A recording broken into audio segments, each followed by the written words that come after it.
Hello friends, welcome to the YouTube channel study record. Friends, आज 26 जनवरी है, तो आप सभी को हैप्पी रिपब्लिक डे। और आज हम डिस्कस करने वाले हैं 26 जनवरी के करंट अफेयर्स के ऊपर। फ्रेंड्स, हम लोग करंट अफेयर्स पर इसलिए डिस्कस कर रहे हैं क्योंकि हमारे एग्जाम पॉइंट ऑफ व्यू से जो करंट अफेयर्स का वेटेज है वो 10 से 15 क्वेश्चन हर एग्जाम की शिफ्ट में करंट अफेयर्स से पूछे जाते हैं। और जो करंट अफेयर्स का वेटेज हो गया हमारे एग्जाम पॉइंट ऑफ से वो बहुत ही ज़्यादा बढ़ गया है, इसलिए फ्रेंड्स हम डेली करंट अफेयर्स पर डिस्कस कर रहे हैं। फ्रेंड्स, अगर आपने पहली बार इस चैनल पर विजिट किया, चैनल को सब्सक्राइब नहीं किया है तो चैनल को आप सब्सक्राइब जरूर कर लीजिए और इस तरीके के बेल आइकन को जरूर प्रेस कर लें, जिससे मैं जो भी वीडियो अपलोड करूंगा तो उसका नोटिफिकेशन आप तक पहुंच जाएगा। और फ्रेंड्स, मैंने डिस्क्रिप्शन में टेलीग्राम ग्रुप की लिंक दे दी है, आप टेलीग्राम ग्रुप पर ज्वाइन हो जाइए, वहां पर आपको सारी पीडीएफ एक साथ अवेलेबल मिल जाएगी। फ्रेंड्स, आज का सेशन हम डिस्कस करने वाले 26 जनवरी 2019 के करंट अफेयर्स के ऊपर। लास्ट वीडियो में मैंने क्विज के क्वेश्चन को देखा था, उसका आंसर मैं डिस्कस करना था। तो क्विज का क्वेश्चन था, हाल ही में इंडिया अफ्रीका फील्ड ट्रेनिंग नामक संयुक्त अभ्यास कहाँ आयोजित किया जाएगा। तो फ्रेंड्स, इसका आंसर है option number C, Pune. Pune इसका राइट आंसर हो जाएगा। सभी लोगों ने कमेंट बॉक्स में सही आंसर किया है। भारतीय सेना मार्च 2019 में अफ्रीकी देशों के साथ भारत अफ्रीका फील्ड ट्रेनिंग नाम के संयुक्त अभ्यास का आयोजन पुणे में करेगी। और इस अभ्यास में नाइजीरिया, मिस्र, घाना, केन्या, दक्षिण Africa, Senegal, Sudan, Tanzania, Zambia, Namibia, Mozambique और युगांडा भाग लेंगे। ठीक है फ्रेंड्स, और इसका लक्ष्य आतंकवाद विरोधी अभियानों, मानवीय खान कार्रवाई और संयुक्त शांति अभियानों में प्रशिक्षण देना होगा। तो ये आपको याद रखना है। अब फ्रेंड्स, इसका आंसर पुणे है, तो पुणे है महाराष्ट्र में। तो महाराष्ट्र से रिलेटेड जो रिसेंटली करंट अफेयर्स हैं वो हम एक बार देख लेते हैं।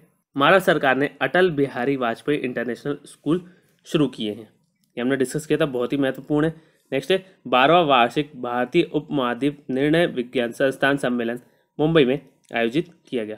तो ये आपको याद रखना है।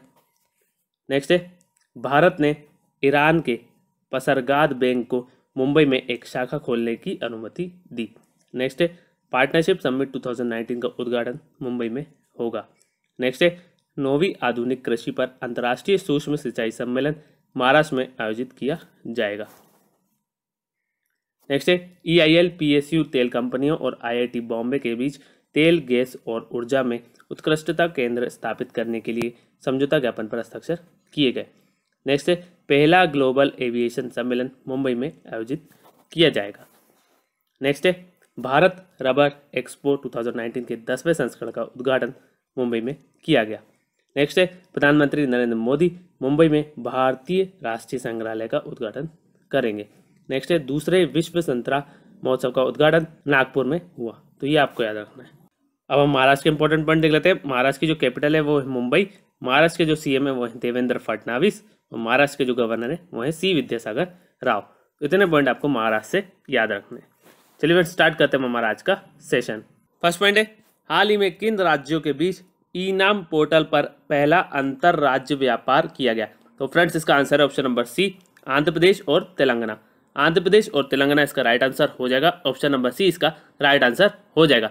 ई-नाम पोर्टल पर पहला अंतर राज्य व्यापार आंध्र प्रदेश और तेलंगाना के बीच किया गया और व्यापार तेलंगाना राज्य की गढ़वाल मंत्री के एक किसान द्वारा हुआ, जिसने आंध्र प्रदेश के कुरनूल में एक व्यापारी को 8.46 क्विंटल मूंगफली बेची। तो ये आपको याद रखना है। और ई-नाम मौजूदा थोक बाजार से जोड़ने के लिए एक Akhil Bharatiya electronic trading portal है। ठीक है फ्रेंड्स, अब इसका आंसर आंध्र प्रदेश और तेलंगाना है। तो दोनों से रिलेटेड जो रिसेंटली करंट अफेयर्स हैं वो हम एक बार देख लेते हैं। मानव रहित हवाई वाहनों के निर्माण के लिए भारत की पहली निजी क्षेत्र इकाई हैदराबाद में खोली गई। नेक्स्ट है हैदराबाद में ऑपरेशनल ओशनोग्राफी कॉम्प्लेक्स के लिए अंतर्राष्ट्रीय प्रशिक्षण केंद्र का उद्घाटन किया गया। नेक्स्ट है राष्ट्रपति रामनाथ कोविंद ने न्यायमूर्ति छागरी प्रवीण कुमार को आंध्र प्रदेश उच्च न्यायालय का नया कार्यकारी मुख्य न्यायाधीश नियुक्त किया। नेक्स्ट है आंध्र प्रदेश सरकार ने पोलावरम बहुउद्देशीय परियोजना के त्वरित निष्पादन के लिए केंद्रीय सिंचाई और विद्युत बोर्ड पुरस्कार जीता। नेक्स्ट है Andhra Pradesh Asia competitive institute 2018 ease of doing business index में सबसे ऊपर है। नेक्स्ट है मुख्यमंत्री N चंद्रबाबू ने कुरनूल शहर के पास ओरवाकल्लू में आंध्र प्रदेश के 7वें हवाई अड्डे का उद्घाटन किया। नेक्स्ट है फेफड़ों के स्वास्थ्य पर 50वां संघ विश्व सम्मेलन 2019 हैदराबाद में आयोजित किया जाएगा। नेक्स्ट है तेलंगाना के MNJ institute of oncology and regional cancer centre का नाम Guinness book of world record में दर्ज किया गया। बहुत ही महत्वपूर्ण है, इसको आपको याद रखना है। नेक्स्ट है, केंद्रीय पर्यावरण मंत्रालय ने तेलंगाना में सीताराम लिफ्ट सिंचाई परियोजना के लिए अंतिम पर्यावरण मंजूरी दी है। नेक्स्ट है, हैदराबाद में प्रथम एकलव्य मॉडल आवासीय विद्यालय स्पोर्ट्स मीट 2019 का उद्घाटन किया गया। और फ्रेंड्स, हम आंध्र प्रदेश के इंपॉर्टेंट पॉइंट देख लेते हैं। आंध्र प्रदेश की जो कैपिटल है वो है हैदराबाद, और आंध्र प्रदेश की जो प्रस्तावित राजधानी है वो है अमरावती, और आंध्र प्रदेश के जो सीएम है वो है एन चंद्रबाबू नायडू, और आंध्र प्रदेश के जो गवर्नर है वो है ESL नरसिम्हन। अब फ्रेंड्स, हम तेलंगाना की बात कर लेते हैं। तेलंगाना की जो कैपिटल है वो है हैदराबाद, तेलंगाना के जो सीएम है वो है के चंद्रशेखर राव, और तेलंगाना के जो गवर्नर है वो है ESL नरसिम्हन। तो इतने पॉइंट आपको तेलंगाना से याद रखने हैं। चलिए फ्रेंड, हम देख लेते हैं हमारा नेक्स्ट पॉइंट। नेक्स्ट पॉइंट है, भारत में राष्ट्रीय मतदाता दिवस कब मनाया जाता है? तो फ्रेंड्स, इसका आंसर है ऑप्शन नंबर सी, 25 जनवरी। 25 जनवरी इसका राइट आंसर हो जाएगा। ऑप्शन नंबर सी इसका राइट आंसर हो जाएगा। भारत में हर साल 25 जनवरी 2019 को राष्ट्रीय मतदाता दिवस मनाया जाता है, और राष्ट्रीय मतदाता दिवस को भारत के चुनाव आयोग के स्थापना दिवस के रूप में मनाया जाता है, जिसे 25 जनवरी 1950 को स्थापित किया गया था। कब स्थापित किया गया था? 25 जनवरी 1950। तो ये आपको याद रखना है। राष्ट्रीय मतदाता दिवस को भारत के चुनाव आयोग के स्थापना दिवस के रूप में मनाया जाता है, जिसे 25 जनवरी 1950 को स्थापित किया गया था। और इस दिन का जो मेन उद्देश्य है वो है नामांकन को प्रोत्साहित करना, सुविधाजनक बनाना और बढ़ाना है, खासकर नए मतदाताओं के लिए। और इस अवसर पर एक त्रैमासिक पत्रिका माई वोट मैटर्स भी लॉन्च की जाएगी। तो ये भी आपको याद रखना है, माई वोट मैटर्स। ठीक है फ्रेंड्स, तो एक बार और हम डिस्कस कर लेते हैं। भारत में हर साल राष्ट्रीय मतदाता दिवस मनाया जाता है, और राष्ट्रीय मतदाता दिवस को भारत के चुनाव आयोग के स्थापना दिवस के रूप में मनाया जाता है, जिसे 25 जनवरी 1950 को स्थापित किया गया था। और इस दिन का जो उद्देश्य है वो नामांकन को प्रोत्साहित करना, सुविधाजनक बनाना और बढ़ाना है, खासकर नए मतदाताओं के लिए। और इस अवसर पर एक त्रैमासिक पत्रिका माई वोट मैटर्स भी लॉन्च की जाएगी। तो ये भी आपको याद रखना है। चलिए फिर हम देख लेते हैं हमारा नेक्स्ट पॉइंट।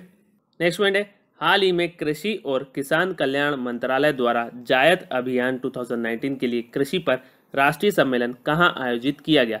तो फ्रेंड्स, इसका आंसर है ऑप्शन नंबर बी, नई दिल्ली। नई दिल्ली इसका राइट आंसर हो जाएगा। ऑप्शन नंबर बी इसका राइट आंसर हो जाएगा। नई दिल्ली में कृषि और किसान कल्याण मंत्रालय द्वारा जायद अभियान 2019 के लिए कृषि पर राष्ट्रीय सम्मेलन आयोजित किया गया, और जायद मौसम के लिए संभावित फसलों और सिंचाई क्षमता के लिए रणनीति पर चर्चा करने के लिए विशेष सत्र आयोजित किए गए थे। और यह भी कहा गया था कि 2017-18 में देश में कुल खाद्यान्न उत्पादन 284.83 मिलियन टन अनुमानित है। तो ये भी आपको याद रखना है। ठीक है फ्रेंड्स, तो बेसिकली आपको याद रखना है, कृषि और किसान कल्याण मंत्रालय द्वारा जायद अभियान 2019 के लिए कृषि पर राष्ट्रीय सम्मेलन नई दिल्ली में आयोजित किया गया। अब फ्रेंड्स, इसका आंसर नई दिल्ली है। तो नई दिल्ली से रिलेटेड जो रिसेंटली करंट अफेयर है वो हम देख लेते हैं। दिल्ली उच्च न्यायालय ने भारत में निजी कंपनियों द्वारा ऑक्सीटोसिन की बिक्री, वितरण, निर्माण और आयात को प्रतिबंधित करने के केंद्र सरकार के फैसले को रद्द कर दिया है। ये आपको याद रखना है। नेक्स्ट है, नई दिल्ली में 9वीं इंडिया आरओके संयुक्त आयोग की बैठक आयोजित की गई। नेक्स्ट है, 15वां ग्लोबल SME बिजनेस सम्मेलन नई दिल्ली में आयोजित किया गया। नेक्स्ट है, नई दिल्ली में छठे युवा नाट्य समारोह के छठे संस्करण का उद्घाटन किया गया। नेक्स्ट है, दिल्ली में पूर्व प्रधानमंत्री अटल बिहारी वाजपेयी के स्मारक सदैव अटल का उद्घाटन किया गया। नेक्स्ट है, केंद्रीय मंत्री नितिन गडकरी ने नई दिल्ली में नमामि गंगे कार्यक्रम के तहत यमुना कायाकल्प के लिए 11 परियोजनाओं की आधारशिला रखी। नेक्स्ट है, दिल्ली पुलिस सभी मलखानों का डिजिटलीकरण करने वाली देश की पहली पुलिस बन गई है। नेक्स्ट है, भारतीय पेनोरमा फिल्म महोत्सव नई दिल्ली में आयोजित किया जाएगा। नेक्स्ट है, नई दिल्ली में विश्व पुस्तक मेले का उद्घाटन किया गया। नेक्स्ट है, नई दिल्ली में स्वामी हरिदास तानसेन संगीत नृत्य महोत्सव का 18वां संस्करण आयोजित किया जाएगा। नेक्स्ट है, इंडो नॉर्वेजियन बिजनेस सम्मेलन नई दिल्ली में आयोजित किया जाएगा। नेक्स्ट है, रायसीना डायलॉग का चौथा संस्करण नई दिल्ली में शुरू हुआ। नेक्स्ट है, व्यापार विकास और संवर्धन परिषद की चौथी बैठक नई दिल्ली में शुरू हुई। अब फ्रेंड्स, हम दिल्ली के इंपॉर्टेंट पॉइंट देख लेते हैं। दिल्ली के जो सीएम है वो है अरविंद केजरीवाल, दिल्ली के जो गवर्नर है वो है अनिल बैजल, और malaria research centre, Indian council of medical research, all India institute of medical sciences, भारतीय कृषि अनुसंधान परिषद और भारतीय कृषि अनुसंधान संस्थान। ये सब कहाँ पर है?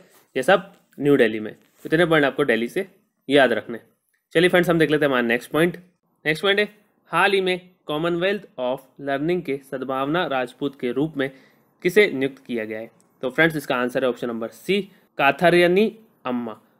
काथारियानी अम्मा इसका राइट आंसर हो जाएगा। ऑप्शन नंबर सी इसका राइट आंसर हो जाएगा। कॉमनवेल्थ ऑफ लर्निंग ने 96 वर्षीय काथारियानी अम्मा को अपना सद्भावना दूत नियुक्त किया है। तो ये आपको याद रखना है। कितने वर्षीय? 96 वर्षीय।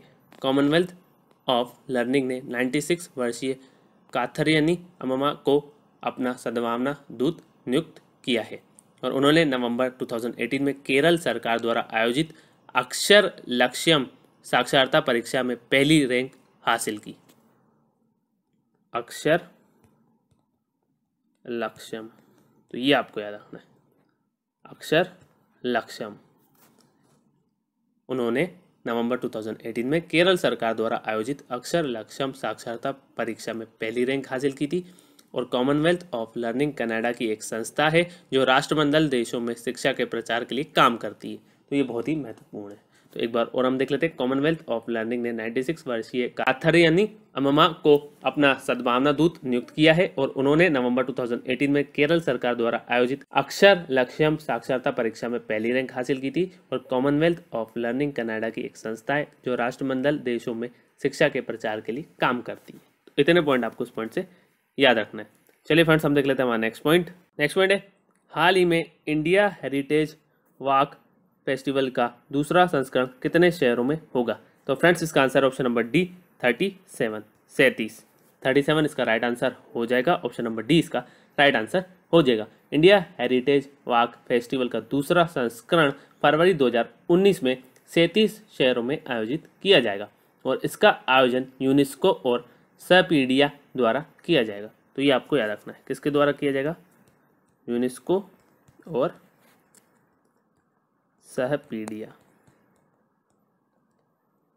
ठीक है फ्रेंड्स, सहपीडिया, इसका आयोजन यूनेस्को और सहपीडिया द्वारा किया जाएगा और इंडिया हेरिटेज वॉक फेस्टिवल का उद्घाटन 2 फरवरी 2019 को अहमदाबाद में एक हेरिटेज वॉक के साथ किया जाएगा। ये बहुत ही महत्वपूर्ण है। 2 फरवरी 2019 को अहमदाबाद में, कहाँ पर? अहमदाबाद। तो ये आप नोट कर लीजिए। इंडिया हेरिटेज वॉक फेस्टिवल का उद्घाटन 2 फरवरी 2019 को अहमदाबाद में एक हेरिटेज वॉक के साथ किया जाएगा और इस महोत्सव का जो मुख्य उद्देश्य है वो भारत की मूर्त और अमूर्त विरासत के विभिन्न पहलुओं तक पहुंच को व्यापक बनाना है। तो ये आपको याद रखना है। तो एक बार और हम डिस्कस कर लेते हैं। इंडिया हेरिटेज वॉक फेस्टिवल का दूसरा संस्करण फरवरी 2019 में 37 शहरों में आयोजित किया जाएगा और इसका आयोजन यूनेस्को और सपीडिया द्वारा किया जाएगा और इंडिया हेरिटेज वॉक फेस्टिवल 2 फरवरी 2019 को अहमदाबाद में एक हेरिटेज वॉक के साथ किया जाएगा और इस महोत्सव का प्राथमिक उद्देश्य जो है वो है भारत की मूर्त और अमूर्त विरासत के विभिन्न पहलुओं तक पहुंच को व्यापक बनाना है। ठीक है फ्रेंड्स, तो इतने पॉइंट आपको इस पॉइंट से याद रखने। चलिए फ्रेंड्स, हम देख लेते हैं हमारा नेक्स्ट पॉइंट। नेक्स्ट पॉइंट है, हाल ही में आपदा जोखिम न्यूनीकरण के लिए संयुक्त राष्ट्र कार्यालय के अनुसार कौन सा देश 2018 में आपदाओं से सबसे अधिक प्रभावित था? तो फ्रेंड्स, इसका आंसर है option number D, Bharat. Bharat इसका राइट आंसर हो जाएगा। ऑप्शन नंबर डी इसका राइट आंसर हो जाएगा। आपदा जोखिम न्यूनीकरण के लिए संयुक्त राष्ट्र कार्यालय के अनुसार भूकंप और सुनामी 2018 में आपदाओं में गंवाई गई 10,373 जानों में से अधिकांश के लिए जिम्मेदार है। ये आपको याद रखना है और इसमें यह भी कहा गया है कि मौसमी घटनाएं प्राकृतिक खतरों से प्रभावित 61.7 मिलियन लोगों में से अधिकांश के लिए जिम्मेदार है और आपदाओं से सबसे ज़्यादा प्रभावित देश भारत था जहां 23.9 मिलियन लोग मारे गए थे। इसके बाद फिलीपींस और चीन थे। तो नेक्स्ट है फिलीपींस सेकंड पे और थर्ड है चीन। सेकंड पे है फिलीपींस, ये आपको याद रखना है, और थर्ड पे है चाइना, चीन। ठीक है, तो एक बार और हम देख लेते हैं। आपदा जोखिम न्यूनीकरण के लिए संयुक्त राष्ट्र कार्यालय के अनुसार भूकंप और सुनामी 2018 में आपदाओं में गंवाई गई 10,373 जानों में से अधिकांश के लिए जिम्मेदार है। और इसमें यह भी कहा गया है कि मौसम घटनाएं प्राकृतिक खतरों से प्रभावित 61.7 मिलियन लोगों में से अधिकांश के लिए जिम्मेदार है। और आपदाओं से सबसे ज़्यादा प्रभावित देश भारत था। तो ये आपको याद रखना है, आपदाओं से सबसे ज़्यादा प्रभावित देश भारत था, जहाँ 23.9 मिलियन लोग मारे गए थे। सेकंड पे फिलीपींस और थर्ड पे चीन। तो ये आपको याद रखना है। चलिए फ्रेंड्स, अब देख लेते हैं हमारा नेक्स्ट पॉइंट। नेक्स्ट पॉइंट है, हाल ही में किस राज्य सरकार ने घोषणा की है कि गुरु नानक देव की 550वीं जयंती के मद्देनज़र आनंदपुर साहिब के लिए एक विकास प्राधिकरण स्थापित किया जाएगा? तो फ्रेंड्स, इसका आंसर है option number D, Punjab. Punjab इसका राइट आंसर हो जाएगा। ऑप्शन नंबर डी इसका राइट आंसर हो जाएगा। पंजाब सरकार ने यह घोषणा की है कि नवंबर 2019 में गुरु नानक देव की 550वीं जयंती के मद्देनज़र आनंदपुर साहिब के लिए एक विकास प्राधिकरण स्थापित किया जाएगा। और यह विकास परियोजनाओं को व्यवस्थित और योजनाबद्ध तरीके से विकसित करने और क्रियान्वित करने के लिए विकास प्राधिकरण का गठन किया जाएगा। और प्राधिकरण की स्थापना डेरा बाबा नानक विकास प्राधिकरण की तर्ज पर की जाएगी। डेरा बाबा नानक, ये आपको याद रखना है। डेरा बाबा नानक विकास प्राधिकरण की तर्ज पर की जाएगी। ठीक है फ्रेंड्स, अब इसका आंसर पंजाब है। तो पंजाब से रिलेटेड जो रिसेंटली करंट अफेयर हैं वो हम एक बार देख लेते हैं। पंजाब पुलिस ने केंद्रीय गृह मंत्रालय का अपराध और आपराधिक ट्रैकिंग नेटवर्क और सिस्टम पुरस्कार जीता। नेक्स्ट है, रोबोटिक डायनासोर पर भारत की पहली गैलरी का उद्घाटन पंजाब के कपूरथला में पुष्पा गुजराल विज्ञान शहर में हुआ। नेक्स्ट है, पंजाब सरकार ने किसानों के मुद्दों को हल करने और राज्य में भूजल स्तर को कम करने के लिए इजराइल के साथ 4 MOU पर हस्ताक्षर किए। नेक्स्ट है, पंजाब में हुक्का बारों को स्थायी रूप से प्रतिबंधित कर दिया है। नेक्स्ट है, राष्ट्रपति रामनाथ कोविंद ने चंडीगढ़ में अंतर्राष्ट्रीय CII एग्रोटेक 2018 का उद्घाटन किया। नेक्स्ट है, सैन्य साहित्य समारोह 2018 चंडीगढ़ में शुरू हुआ। नेक्स्ट है, मोहाली में सतत जल प्रबंधन पर पहला अंतर्राष्ट्रीय सम्मेलन आयोजित किया। अब फ्रेंड्स, हम पंजाब के इंपॉर्टेंट पॉइंट देख लेते हैं। पंजाब की जो कैपिटल है वो है चंडीगढ़। पंजाब के जो CM है वो है अमरिंदर सिंह। और पंजाब के जो गवर्नर है वो है VP सिंह बड़नोर। इतने पॉइंट आपको पंजाब से याद रखने। चलिए फ्रेंड्स, हम देख लेते हैं हमारा नेक्स्ट पॉइंट। नेक्स्ट पॉइंट है, हाल ही में इंडिगो के नए मुख्य कार्यकारी अधिकारी के रूप में किसे नियुक्त किया गया है? तो फ्रेंड्स, इसका आंसर है option number C, Ronjoy Dutta. Ronjoy Dutta इसका राइट आंसर हो जाएगा। ऑप्शन नंबर C इसका राइट आंसर हो जाएगा। इंडिगो के नए मुख्य कार्यकारी अधिकारी रॉनजॉय दत्ता नियुक्त किए गए, ये आपको याद रखना है। इंडिगो ने रॉनजॉय दत्ता को अपना नया मुख्य कार्यकारी अधिकारी नियुक्त किया और वह दिसंबर 2018 में प्रमुख सलाहकार के रूप में इंडिगो एयरलाइंस में शामिल हुए और वह यूनाइटेड एयरलाइंस के अध्यक्ष थे।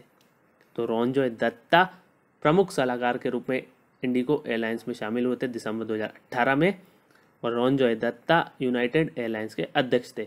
और इंडिगो एयरलाइंस ने M दामोदरन को एक स्वतंत्र गैर कार्यकारी निदेशक और बोर्ड के अध्यक्ष के रूप में भी नियुक्त किया। तो ये भी आपको याद रखना है, M दामोदरन। इंडिगो एयरलाइंस ने M दामोदरन को एक स्वतंत्र गैर कार्यकारी निदेशक और बोर्ड के अध्यक्ष के रूप में भी नियुक्त किया। इतने पॉइंट आपको इस पॉइंट से याद रखना है। बेसिकली आपको याद रखना है, इंडिगो के नए मुख्य कार्यकारी अधिकारी के रूप में रॉनजॉय दत्ता को नियुक्त किया गया है।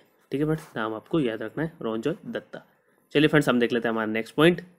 नेक्स्ट पॉइंट है, हाल ही में कौन सा मंत्रालय झारखंड के रांची में दूसरे झारखंड अंतर्राष्ट्रीय फिल्म महोत्सव के आयोजन के लिए समर्थन प्रदान करेगा? तो फ्रेंड्स, इसका आंसर है ऑप्शन नंबर A, सूचना और प्रसारण मंत्रालय। सूचना और प्रसारण मंत्रालय इसका राइट आंसर हो जाएगा। ऑप्शन नंबर B इसका राइट आंसर हो जाएगा। सूचना और प्रसारण मंत्रालय झारखंड के रांची में, ये भी आपको याद रखना है, झारखंड के रांची में फरवरी 2019 से दूसरे झारखंड अंतर्राष्ट्रीय फिल्म महोत्सव के आयोजन के लिए समर्थन प्रदान करेगा। और इस महोत्सव को बढ़ावा देने का उद्देश्य उन राज्यों को प्रोत्साहित करना है जिन्होंने सिनेमा को बढ़ावा देने की क्षमता प्रदर्शित की है, और यह सहायता अनुदान योजना के तहत प्रदान की जाएगी। ठीक है फ्रेंड्स, अब यहाँ झारखंड की बात हो रही है, तो झारखंड से रिलेटेड जो रिसेंटली करंट अफेयर हैं वो हम एक बार देख लेते हैं। रांची में 8वां पुलिस में महिलाओं का राष्ट्रीय सम्मेलन शुरू हुआ, ये आपको याद रखना है। नेक्स्ट है, झारखंड को कृषि क्रमण पुरस्कार मिला, बहुत ही महत्वपूर्ण है, झारखंड को कृषि क्रमण पुरस्कार मिला। नेक्स्ट है, झारखंड ने राज्य के 22.76 लाख मध्यम और सीमांत किसानों की सहायता के लिए 2250 करोड़ रुपए की योजना की घोषणा की। तो ये आपको याद रखना है। अब फ्रेंड्स हम झारखंड के इंपॉर्टेंट पॉइंट देख लेते हैं। झारखंड की जो कैपिटल है वो है रांची। झारखंड के जो सीएम है वो है रघुबर दास। झारखंड के जो गवर्नर है वो है द्रौपदी मुर्मू। तो इतने पॉइंट आपको झारखंड से याद रखने। चलिए फ्रेंड्स हम देख लेते हैं हमारा नेक्स्ट पॉइंट। नेक्स्ट पॉइंट है, हाल ही में किस सरकार ने बाघों की रक्षा के लिए राज्य बाघ संरक्षण बल का गठन किया? तो फ्रेंड्स इसका आंसर है option number D, Telangana. Telangana इसका राइट आंसर हो जाएगा। ऑप्शन नंबर डी इसका राइट आंसर हो जाएगा। बहुत ही महत्वपूर्ण है ये आपको याद ही रखना है। तेलंगाना सरकार ने राज्य में बाघों की आबादी को बचाने के लिए एक राज्य बाघ संरक्षण बल के गठन का निर्णय लिया है और मुख्य सचिव SK जोशी की अध्यक्षता वाली राज्य वन संरक्षण समिति ने STPF के गठन का निर्णय लिया। राज्य बाघ संरक्षण बल के गठन का निर्णय लिया। ठीक है फ्रेंड्स, आपको ये याद रखना है। और राज्य और केंद्र सरकार बल की लागत 40:60 के आधार पर साझा करेंगे, ये भी आपको याद रखना है। ठीक है फ्रेंड्स, तो बेसिकली आपको याद रखना है तेलंगाना सरकार ने राज्य में बाघों की आबादी को बचाने के लिए एक राज्य बाघ संरक्षण बल के गठन का निर्णय लिया है। ठीक है फ्रेंड्स, राज्य में बाघों की आबादी को बचाने के लिए एक राज्य बाघ संरक्षण बल का गठन किया है तेलंगाना सरकार ने। ठीक है फ्रेंड्स, अब इसका आंसर तेलंगाना है। तो तेलंगाना के हम इंपॉर्टेंट पॉइंट ऊपर देख चुके हैं, तो वो आपको याद हो गए होंगे। ठीक है फ्रेंड्स, चलिए आज का हम क्विज का क्वेश्चन देख लेते हैं। हाल ही में किस राज्य में भारतीय प्रौद्योगिकी संस्थान ने एक एंड्रॉयड ऐप रोशनी विकसित की है? तो फ्रेंड्स इसका आंसर आप मुझे कमेंट बॉक्स में कमेंट करके बताएंगे। नेक्स्ट वीडियो में हम इस क्विज के आंसर को डिस्कस करेंगे। आई होप फ्रेंड्स आप सभी को ये वीडियो पसंद आया होगा। अगर फ्रेंड्स आपको ये वीडियो पसंद आया तो लाइक ज़रूर करें, शेयर करें अपने फ्रेंड्स के साथ, और अगर आपने चैनल को सब्सक्राइब नहीं किया है तो चैनल को आप सब्सक्राइब जरूर कर लीजिए और बेल आइकन को जरूर प्रेस कर लें, जिससे मैं जो भी वीडियो अपलोड करूंगा तो उसका नोटिफिकेशन आप तक पहुंच जाएगा। Thank you friends for watching. Have a nice day. Thank you.